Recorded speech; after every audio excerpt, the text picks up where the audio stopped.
Olá, bom dia! Oi, pessoal, bom dia. Delegados suspeitos de envolvimento em facilitação de fuga de presos e venda de carros apreendidos. Outros policiais também são investigados no esquema. Operação policial em bairro de Cariacica deixa animal ferido a tiros. O dono do cavalo ficou revoltado e enfrentou a PM e começou a confusão. O jovem ficou machucado e acabou detido. Advogado sai do carro para um mergulho na praia de Aracruz e é surpreendido por bandidos armados. Ele ficou 2 horas nas mãos dos criminosos, foi encapuzado e abandonado com mãos e pés amarrados. Basta a coluna doer e você corre para tomar um relaxante muscular? Também faz uso de anti-inflamatório sem receita médica? A sua saúde está em risco. Os medicamentos podem comprometer o funcionamento dos rins, do estômago. Em alguns casos, provocam doenças graves. O TN traz esse alerta importante, não deixe de ver. E mais uma vez, ladrões usam carro para arrombar loja. A batida derruba a porta e os criminosos roubam computadores. Antes da fuga, um dos bandidos chuta a vitrine e pega o que cabe nas mãos. O TN traz ofertas de emprego. E fala sobre as mudanças para desafogar o trânsito na terceira ponte. A via vai ganhar mais uma faixa. Blocos que dividem a via serão retirados em horário de grande movimento. Vamos ouvir a opinião de quem passa pela ponte todos os dias. Nós voltamos bem rapidinho, amigos.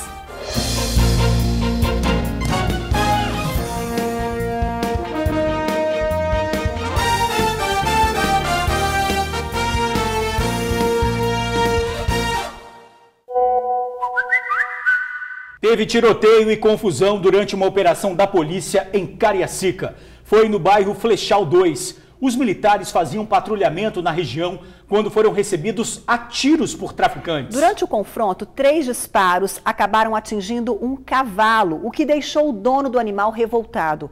O jovem teria desacatado os policiais e acabou preso. A mãe afirma que o rapaz foi agredido com chutes na cabeça.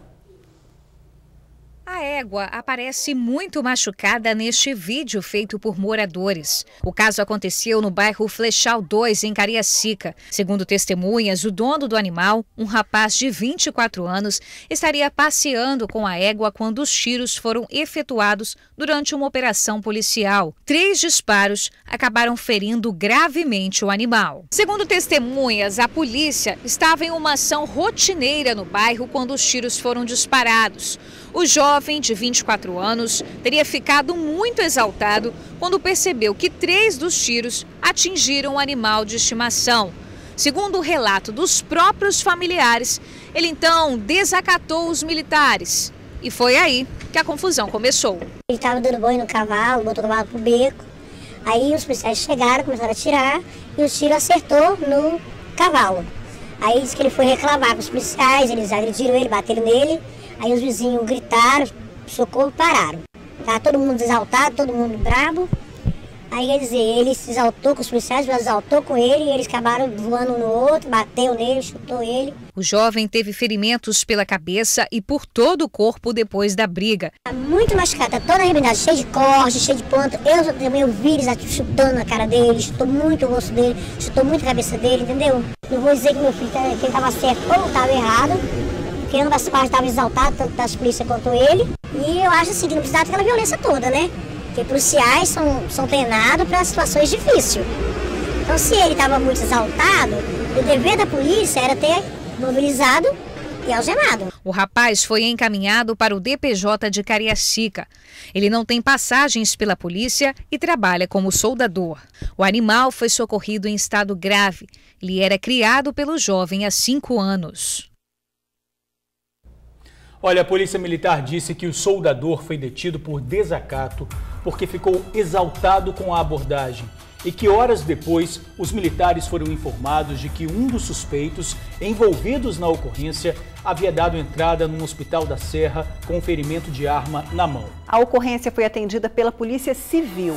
Quanto ao possível excesso durante a abordagem, orientou que qualquer cidadão que se sinta prejudicado deve procurar a corregedoria e formalizar uma queixa. A modalidade do crime voltou a se repetir. Bandidos usaram um carro para derrubar a porta de uma loja em Bento Ferreira, Vitória. A ação durou 5 minutos. Vizinhos acordaram assustados com o estrondo. E para o comerciante ficou um prejuízo de R$15 mil. Aconteceu de novo. Eram quase 3 da manhã. Um carro passa pela rua, um Gol branco. O veículo volta e tenta empurrar a porta do estabelecimento comercial. Em seguida, a batida é mais forte e a porta é derrubada. 2 criminosos descem do veículo e o terceiro fica no carro. Um dos criminosos entra e sai do estabelecimento por 3 vezes para furtar computadores. O mesmo homem entra novamente e desta vez pega uma caixa que estava em cima da vitrine. O comparsa tenta levar outros objetos, mas desiste. Só que, ao sair, chuta a vitrine e pega o que consegue levar. Do arrombamento à fuga foram 5 minutos. Desta vez o alvo foi esta loja de acessórios automotivos aqui em Bento Ferreira, Vitória. A estimativa é de que o prejuízo tenha sido de R$15 mil. Quem mora perto foi despertado na madrugada pela pancada. Olha, foi assustador, porque eram 2h10 da manhã quando aconteceu.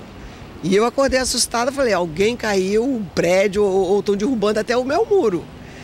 Mas aí, como a gente tem câmeras, eu peguei o iPad e fui olhar. E aí consegui ver algumas coisas. Quem mora perto, mesmo com segurança patrimonial, não se sente seguro. Isso aqui de noite, né, é um deserto. Não passa ninguém, não tem vigilância, não tem polícia. Desprotegida, né? Porque a gente que mora em casa, você tem que viver cercada, cheia de grade, cerca elétrica. E mesmo assim, a gente não se sente segura. Cândida, é a gente entre grades e os bandidos soltos. Em 5 minutos, eles destruíram um carro, invadiram uma loja, roubaram, assustaram moradores e deixaram para trás um prejuízo de R$15 mil para o comerciante. Pois é, os bandidos tinham dado um tempo aí nessa modalidade de crime de usar veículos para arrombar lojas. Não dá para essa moda voltar de novo, né? Que a polícia haja rapidamente. Pois é, e sobre a falta de segurança em Bento Ferreira, a PM disse que se esforça diariamente na prevenção e repressão de todo tipo de crime e que o bairro conta com policiamento ostensivo, além de ações constantes como cercos táticos e abordagens. A Justiça determinou o afastamento de um delegado e de um investigador da Polícia Civil. Eles são suspeitos de vender carros que estavam apreendidos e de facilitar a fuga de presos. A denúncia foi feita pelo Ministério Público Estadual. Em um dos esquemas, o delegado teria contado com a ajuda de um advogado e um estagiário. Eles teriam utilizado documentos falsos para retirar um dos veículos do pátio de Alterosas, na Serra. A Hilux, que estava apreendida, teria sido vendida por mais de R$100 mil. A Justiça determinou o afastamento do delegado Judson de Oliveira Marques e do investigador da Polícia Civil, Jefferson do Sacramento Borges, após uma denúncia do Ministério Público do Estado. Além deles, outras 4 pessoas são investigadas por comercializarem indevidamente um veículo, modelo Toyota Hilux. O carro estava apreendido em um pátio no município da Serra, sob restrição de perda em favor da União. O inquérito policial aponta que o veículo foi negociado pelo grupo por mais de R$100.500. Segundo a polícia, o delegado investigado não tinha nenhuma relação com o caso, uma vez que o veículo nunca esteve no departamento policial em que ele atua. Mas, ainda assim, o delegado teria autorizado a liberação do veículo. O veículo estava sob posse da União depois de ser apreendido em um crime de tráfico de drogas em junho de 2015. O inquérito policial aponta que os investigados agiam com o objetivo de obter vantagens patrimoniais com a comercialização do veículo. Além do pedido de afastamento do delegado e do investigador, a ação prevê a perda do cargo público dos 2 acusados. E outro delegado também virou réu numa ação proposta pelo Ministério Público. Leonardo Ávila é acusado de facilitar a fuga de um preso. O detento teria sido levado a uma delegacia de onde conseguiu fugir. 4 investigadores e uma escrivã também foram denunciados. O repórter Luciano Rosetti tem os detalhes.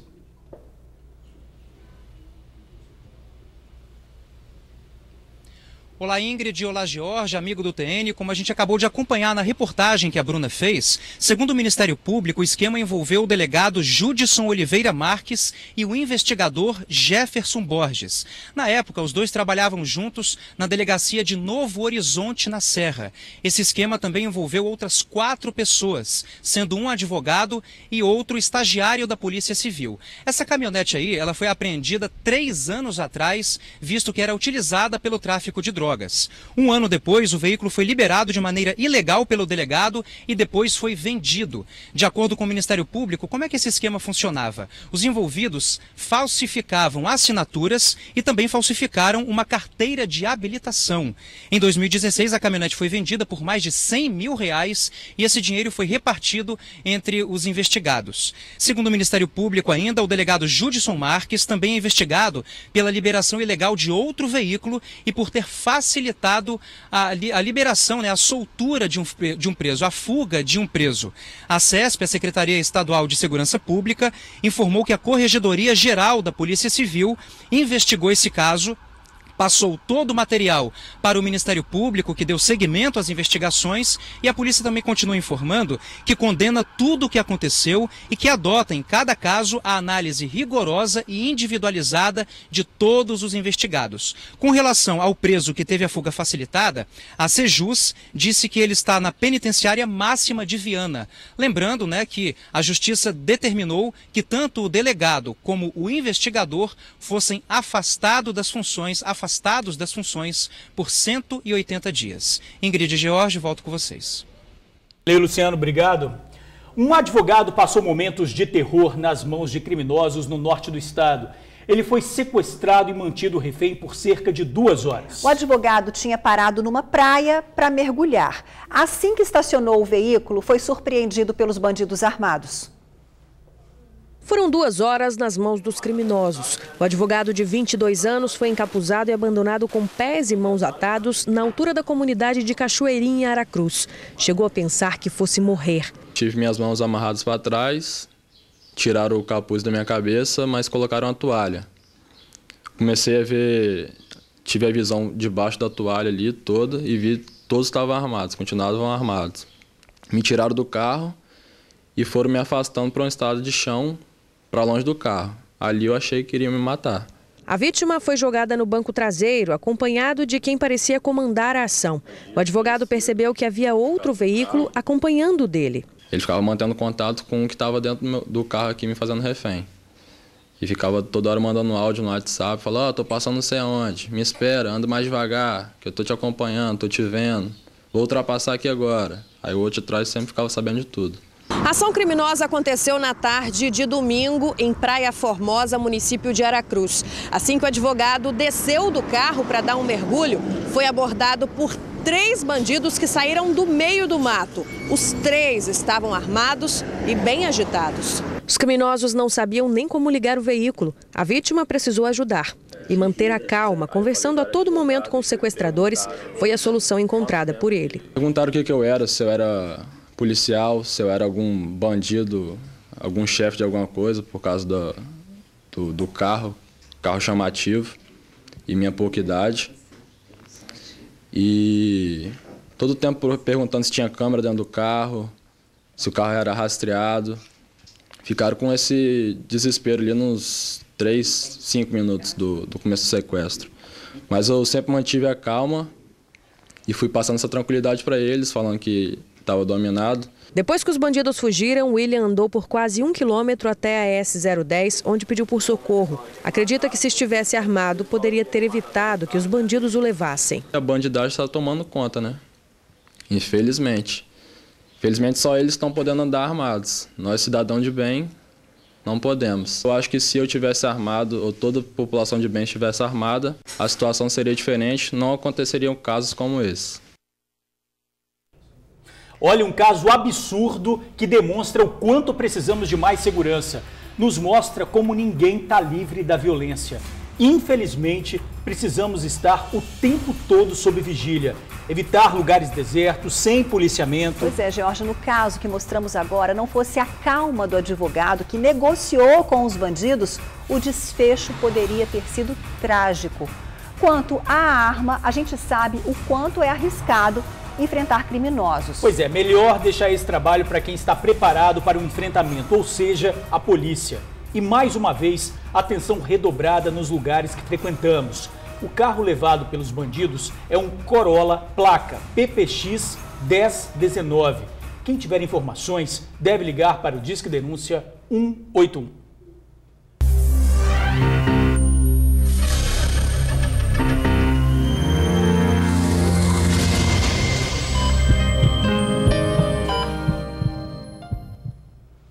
Agora vamos fazer um alerta.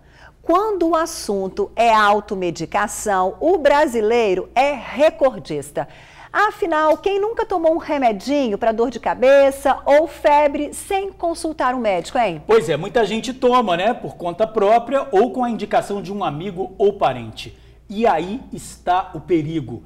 Aquele analgésico ou anti-inflamatório que está aí na sua caixinha e que você toma sem culpa pode estar mascarando um problema que de comprimido em comprimido só se agrava.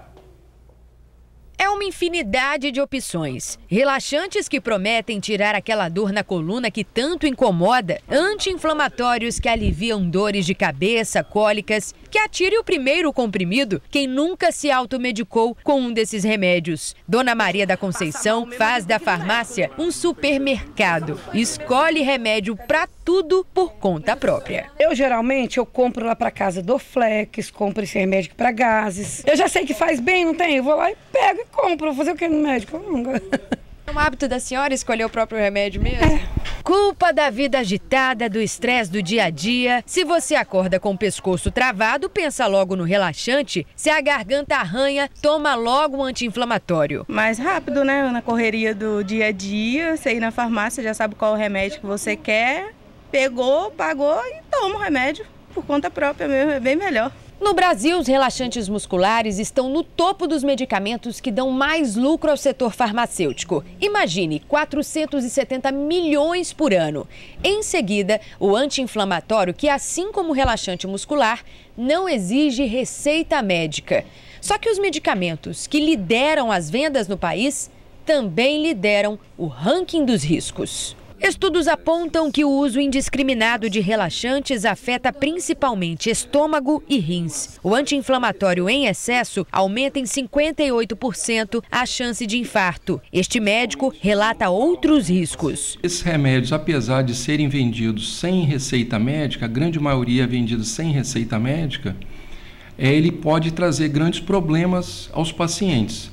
Desde uma reação alérgica quanto a lesões graves, como as lesões renais, lesões do aparelho digestório, lesões também em pacientes que têm glaucoma e lesões naqueles pacientes, agravamento de casos de pacientes cardíacos, que podem levar até arritmia cardíaca e, consequentemente, a morte súbita. Outro risco está associado à capacidade que esses medicamentos possuem de mascarar a dor. Enquanto são utilizados, o verdadeiro motivo da dor não pode ser descoberto. Já aconteceu comigo, o paciente teve uma dor reflexa na região lombar e ele achando que era dor na coluna, ele foi tomando anti-inflamatório, até que a úlcera perfurou. Na verdade, ele tinha uma úlcera duodenal que ela dá muitas vezes um quadro de dor irradiada para a região lombar, e ele nessa automedicação ele foi induzido a pensar num problema de coluna e teve uma úlcera perfurada. Mesmo podendo comprar sem receita, o ideal é consumir relaxantes e anti-inflamatórios com orientação médica. Apesar de ser uma medicação muito utilizada, requer cuidados, requer orientação médica, requer que se procure um médico para fazer um diagnóstico preciso, que muitas vezes a dor que irradia na coluna não é propriamente na coluna, até uma dor torácica de um infarto, de uma úlcera ou de outras alterações, como mesmo cálculo renal, podem dar a dor reflexa e induzir ao erro e a pessoa tomar um remédio de forma errônea e ter um agravamento da sua doença e colocar a sua vida em risco. Importante, hein? Olha, estudos apontam que o Brasil é o recordista mundial em automedicação. Mais de 70% da população se medica por conta própria. 40% usa a internet para fazer autodiagnóstico. Pois é, nós vimos aí o Dr. Pavan falando da dor reflexiva. Quer dizer, muitas vezes, uma dor de cabeça que você trata com analgésico pode ser um sinal de um problema no coração, por exemplo. O remédio passa a dor, mascara o problema e lá na frente a pessoa tem uma crise cardíaca e pode até morrer. Pois é, a gente falou aí, o alerta é importante e sério. A automedicação é considerada um problema de saúde pública e o uso de forma incorreta pode agravar doenças e gerar outras. Agora uma boa notícia, o bebê que teve traumatismo craniano depois de ser agredido dentro de casa em Cariacica recebeu alta. Na época da internação, a criança tinha apenas 27 dias e ficou hospitalizada por mais de um mês. O pai está preso, suspeito das agressões, mas a família e os vizinhos acreditam na inocência dele. Afirmam que a violência teria sido cometida pelo irmão de 5 anos, que tem um nível grave de autismo. O menino foi levado para um abrigo e a mãe, que tem problemas psicológicos, chegou a ser internada num hospital psiquiátrico, mas também já recebeu alta. A tia está com a guarda do bebê. Ela espera que o pai seja solto em breve para ajudar na criação dos filhos. Mais uma ideia para tentar amenizar os engarrafamentos na Terceira Ponte. Uma delas é substituir o canteiro central por uma estrutura móvel. E a cobrança de pedágio apenas no sentido Vila Velha-Vitória, que estava valendo desde julho, passa a ser definitiva. O canteiro central vai abrir espaço para uma nova via. A quinta faixa terá uma estrutura de divisão móvel, possibilitando as alterações no trânsito de acordo com o fluxo de veículos. Isso envolve exatamente o corte, né, daquela mediana central. Aquela mediana central é uma estrutura engastada na ponte, de concreto armado. Então isso vai ser cortado com fio diamantado, depois apicoado para poder tirar, não ficar nenhum alto ali naquele centro, porque aquilo vai se transformar em pista de rolamento. A retirada do canteiro central é mais uma medida para tentar amenizar o caos que é o trânsito na Terceira Ponte em horários de pico. O projeto da nova pista foi entregue pela Rodossol ao Departamento de Estradas de Rodagem do Espírito Santo para que engenheiros possam avaliar a ideia. Quem passa todos os dias pelo local acredita em melhorias. Olha, vai ajudar bastante, né? Porque o fluxo é muito grande de carros e acaba congestionando o tempo inteiro. Qualquer coisinha que acontece fica para tudo, né? Aí vai ajudar bastante essa nova pista. Eu pego a ponte todo dia, 5h30, hora de pico, horrível. Trânsito intenso, entendeu? Mas uma pista vai ajudar bastante. Mas ainda tem gente que está em dúvida se realmente a solução do fluxo não vai trazer outros tipos de problemas. Eu acho que vai ser muito importante, vai ser fundamental. Só que o que me preocupa é o mau uso dos motociclistas, porque normalmente eles fazem corredor. Tá certo, a pessoa compra uma motocicleta para se adiantar, só que vai ser perigoso porque vai estreitar mais, né? Outra medida para tentar reduzir o intenso engarrafamento na região passa a ser definitiva. O pagamento do pedágio na Terceira Ponte, somente no sentido Vila Velha-Vitória, não terá alteração. A conclusão é de que não houve mudança comportamental, ou seja, não existem mais carros em cima da ponte por conta da cobrança no direcional. E a partir daí, os benefícios ficam claros, sobretudo para aquele usuário que trafega pela ponte, com destino à Vila Velha, fora do horário de pico. E esses são 2/3 dos usuários que trafegam pela ponte no horário, fora do horário de pico. A gente tem ali 2/3, ou seja, 30 mil veículos beneficiados todos os dias, porque não precisam parar na praça de pedágio, fazer o pagamento e perder o tempo de reaceleração.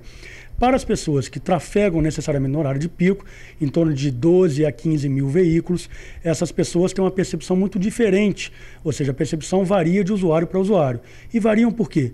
Variam porque depende do horário que ele ingressa na ponte, varia porque depende do dia útil que ele está ali trafegando, sexta-feira um dia historicamente mais complicado, terças-feiras um dia um pouco mais ameno, e depende também da enorme quantidade de ocorrências na ponte.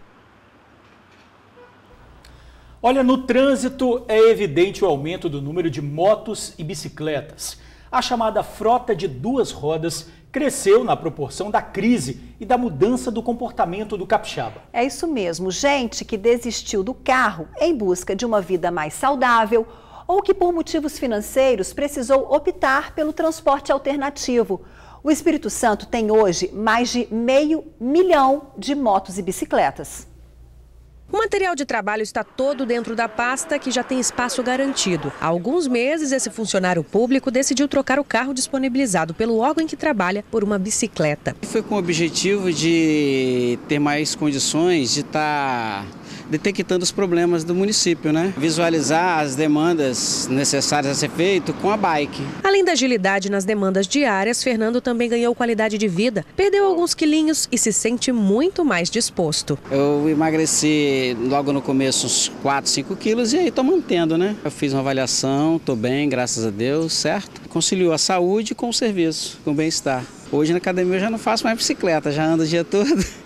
E tem muita gente abrindo mão dos meios de transporte de 4 rodas. Somente em setembro deste ano, mais de 81.500 bicicletas foram produzidas em todo o país. E o Espírito Santo já registra uma frota de 2 rodas de quase 540 mil bikes e motocicletas. Juliano também aderiu à bike há pouco tempo e não quer mais saber de pegar ônibus lotado ou ficar parado no congestionamento. Você não tem o problema do engarrafamento, né? Então muitas vezes é a melhor opção. Sai mais rápido do que o ônibus, né? Então é bem legal de usar e é saudável. Agora, será que a Grande Vitória está preparada para comportar essa mudança? Consultamos um especialista em mobilidade urbana. Com o aumento da chamada crise, as pessoas às vezes perdem um pouco da sua capacidade de investimento, ela vai buscar meio alternativo. Bicicleta numa cidade onde nós não temos a interligação dos pontos principais por ciclovia, por ciclofaixa.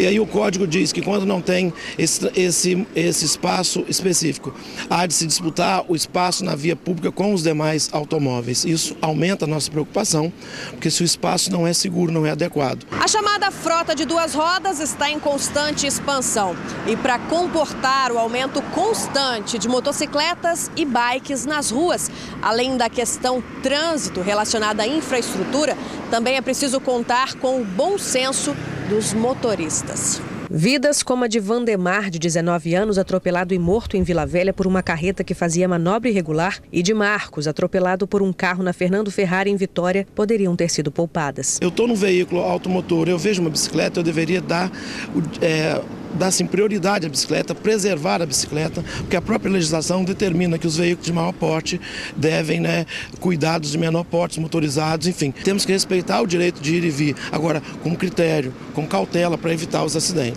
A falta de ciclovias não é o único problema. Na opinião do especialista, seria necessário apostar em outros meios de transporte coletivos para minimizar os impactos do trânsito caótico. Nós temos que pensar numa matriz de movimentação aquaviária e também uma matriz de movimentação por trilhos que pode ligar a região sul à região norte. Isso deveria ser pensado um projeto de metrô para que nós pudéssemos desafogar o trânsito na capital. A gente sabe que em toda a Grande Vitória há muito o que se fazer quando o assunto é mobilidade urbana. Ciclovias, por exemplo, precisariam de um melhor projeto para integrar os municípios. Vitória é uma das capitais que mais tem investido em malha viária para bikes. Estamos no caminho, mas ainda tem muita coisa a se fazer.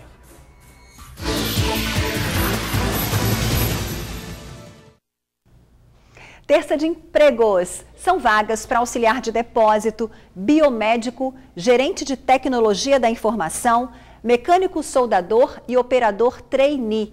Cadastro no site lincepsicologia.com. Você tem o costume de tirar aquela pele que se solta no cantinho do dedo de vez em quando? Olha, é preciso tomar cuidado com o risco de infecção. Foi o que aconteceu com um astro do rock na semana passada. Aqui no estado, um estudante passou por algo parecido. Ele ficou 2 semanas no hospital depois de pegar uma infecção. Tudo por causa de uma simples ponta de lápis. Há 2 anos, o Mário passou um aperto por causa de uma pequena ferida na mão. Ele se machucou com a ponta de um lápis, que acabou ficando presa à pele. No desespero, ele decidiu futucar a ferida com uma agulha que não estava esterilizada. O resultado dessa história você já deve imaginar.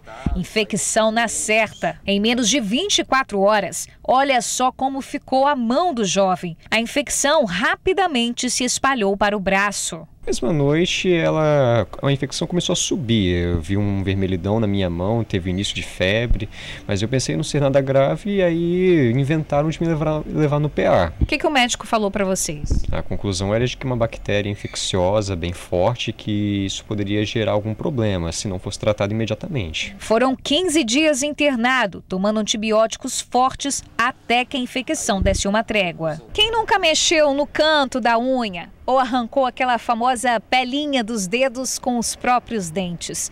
Uma atitude simples e cotidiana que pode ter consequências gravíssimas. A infecção bacteriana de pele pode levar até a morte. A bactéria existe na pele, ela está ali.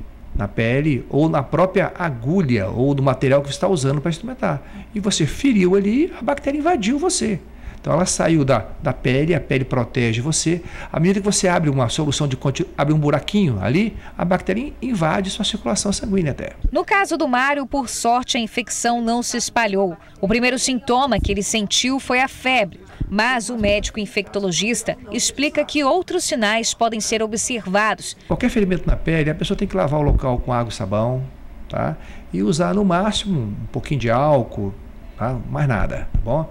O ferimento não está bem, não está resolvendo, procure o serviço médico, procure o posto de saúde para alguém olhar e fazer o tratamento adequado. Nada de mexer em casa com agulha queimada no fogo ou agulha que passou no álcool. Se o ferimento apresentar pus e ainda persistir doendo, é sinal de que algo não vai bem. Para evitar que a ferida infeccione, nada de utilizar agulhas ou qualquer objeto. Se eu faço tudo correto no hospital, com material devidamente esterilizado, existe risco, pequeno, mas existe.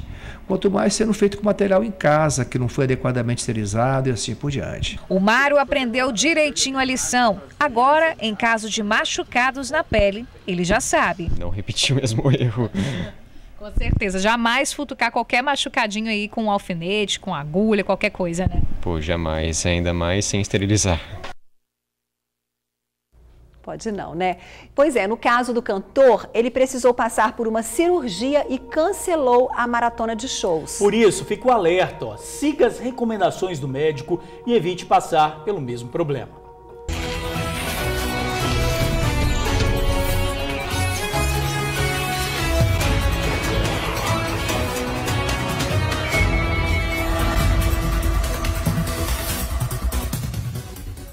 Mais de 530 mil eleitores não compareceram às urnas no primeiro turno das eleições no Espírito Santo. E muitos capixabas já procuram os cartórios para justificar a ausência. Na hora de votar, o Edivaldo não sabia se tinha feito ou não a biometria. Eu morava aqui em Vila Velha e meu título era da Bahia. Só que eu pedi a transferência e já tinha feito né? A biometria e não sabia. Quando eu cheguei em Goiabeiras, aí me informaram que se eu não tivesse feito a biometria, meu título estava cancelado. Aí eu voltei para casa. Você lembrou só hoje que já tinha feito a biometria? É, que eu vim procurar saber, regularizar, né? E meu título tá filé. Já o Igor deixou de participar da primeira votação para viajar e apoiar a campanha política do pai em outro estado. Meu pai, ele é vereador. Ele estava sendo candidato a deputado estadual lá em Minas, eu precisei de lá para poder estar ajudando ele. Acabou aqui não consegui votar, né? Igor e Edivaldo fazem parte dos mais de 530 mil capixabas que deixaram de votar no primeiro turno no Espírito Santo. A gente não pode deixar de levar em conta o momento político pelo que o país está passando e, de repente, a gama de candidatos que se inscreveram para essas eleições não atendem a uma parte dessa população, que não viu nesses candidatos, de repente, um representante à altura do que ela almejava. Isso pode, com certeza, sim, ter levado a esse grande número de abstenções. Assim como pessoas que, de repente, não querem votar em governador, não querem votar em presidente, só queriam votar em deputado federal né, e deputado estadual, digamos, suspenderam o voto e esses votos ficaram como abstenção dali para frente. Pode ser um motivo também. Muitas pessoas buscaram o cartório eleitoral em Vila Velha para justificar o voto. Quem não votou no primeiro turno, já estava habilitado a votar, pode votar normalmente no segundo turno, desde que esteja na sua cidade. Se você transferir o seu voto temporariamente, né, o voto em trânsito, não se esqueça de comparecer no mesmo lugar que você escolheu. Se você não escolheu os 2 turnos para onde você está, você não vai conseguir votar, vai ter que justificar. Mas quem está na cidade, perdi o primeiro turno, sem problema nenhum, pode votar normalmente. Olha, então tá aí, quem não votou deve fazer uma justificativa num cartório eleitoral. E reforçando, quem não tiver certinho com as obrigações eleitorais fica impedido de se inscrever em concurso público, ser empossado em cargo público, tirar carteira de identidade ou passaporte, renovar matrícula em unidades de ensino oficial e até conseguir empréstimos em bancos oficiais. Terça-feira, 16 de outubro, vamos juntos conferir o que é destaque no Jornal A Tribuna. Terceira Ponte vai ter mais uma faixa para reduzir engarrafamento. Aqui na foto principal, crianças com meio coração vencem luta pela vida. Bolsonaro tem 59% dos votos válidos e Haddad 41%, diz Ibope. DJ Capixaba é morto por barão do tráfico no Paraguai. Contratações para o Natal só depois das eleições. Serra anuncia 1.000 vagas para professor com salário de até R$ 3.280. E ainda é destaque no Jornal A Tribuna desta terça-feira, novas rainhas do carnaval, simulado do Enem em A Tribuna e empate vira lucro para o Botafogo.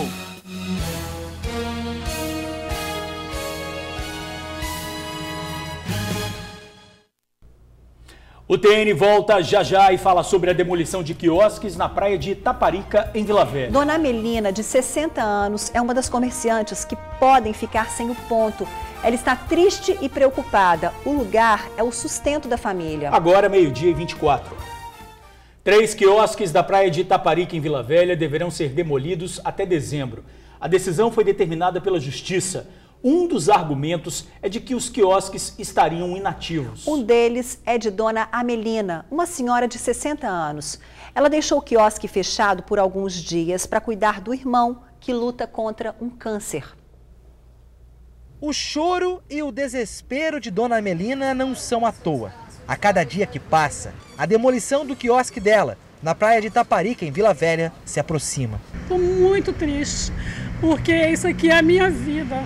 Isso aqui foi luta de anos minha e do meu marido. Foi aqui que a gente trabalhou, criamos nossos filhos. Foi muito difícil, não foi fácil construir esse quiosque. E quando eu vi lá que meu quiosque ia ser demolido, eu fiquei arrasada. Eu estou arrasada, eu não acredito, porque parece que eu estou tendo pesadelo. A ação que vai resultar na demolição dos quiosques é de autoria do Ministério Público Federal e tramita na Justiça há 10 anos. A decisão judicial, publicada em setembro passado, prevê que a quantidade de quiosques tem de ser de, no máximo, 33. Hoje, são 46 estabelecimentos. Que os quiosques que vão ser revitalizados não podem bloquear a vista da praia de quem chega pelas ruas perpendiculares à orla. E que a Prefeitura de Vila Velha tem até o dia 20 de dezembro para demolir 3 quiosques considerados inativos. O quiosque da Amelina está entre os estabelecimentos considerados inativos. Mas o que chama a atenção é que o quiosque está aberto, funcionando e só em 2018 gastou mais de R$5.000 de conta de luz. Meu quiosque não está em desuso. Eu simplesmente fiquei uns dias afastado porque meu irmão estava doente, meu irmão estava precisando de ajuda, eu cuido do meu irmão. Além de eu ter esse quiosque, eu ainda cuidava dele, 20 anos cuidando dele. Meu irmão estava doente, ele era deficiente mental e ele adquiriu um câncer. E eu tive que ficar afastado uns dias cuidando dele no hospital, não tinha como eu trabalhar. Mas o meu quiosque nunca ficou inativo. Além do quiosque da Amelina, outros 2 estão na lista dos primeiros a serem demolidos. Ela ainda não aposentou, está viúva e o comércio na praia é o único ganha-pão dela. É justo isso? Eu saí daqui com uma mão na frente e atrás, uma coisa que eu construí com tanto trabalho, que eu gastei dinheiro. Eu não invadi aqui, eu entrei aqui porque eles liberaram, eu era do tempo da barraquinha de madeira ainda, eu vim para aqui. E hoje eu estou com quase 60, eu não tenho como trabalhar mais em lugar nenhum. E sem esse quiosque, o que vai ser de mim? Como vou viver? Vou viver de quê? Situação delicada, né? A terceira Vara Federal Civil de Vitória reforçou a decisão de demolir em 90 dias os quiosques Viva a Natureza, Rei da Praia e Black Tie, que estariam inativos. Pois é, as unidades foram apontadas como inativas pelo representante dos quiosqueiros. A informação também foi confirmada com o secretário de governo de Vila Velha. O comerciante que se sentir prejudicado deve entrar com recurso na Justiça. E a gente fica por aqui. Obrigada pelo carinho e companhia. Amanhã te esperamos às 11h45 em ponto, tá bom? Beijo. Eu te espero logo mais às 5 para 7 no Tribuna Notícias, segunda edição. E agora tem ela, Débora Moraes e o Ronda Geral.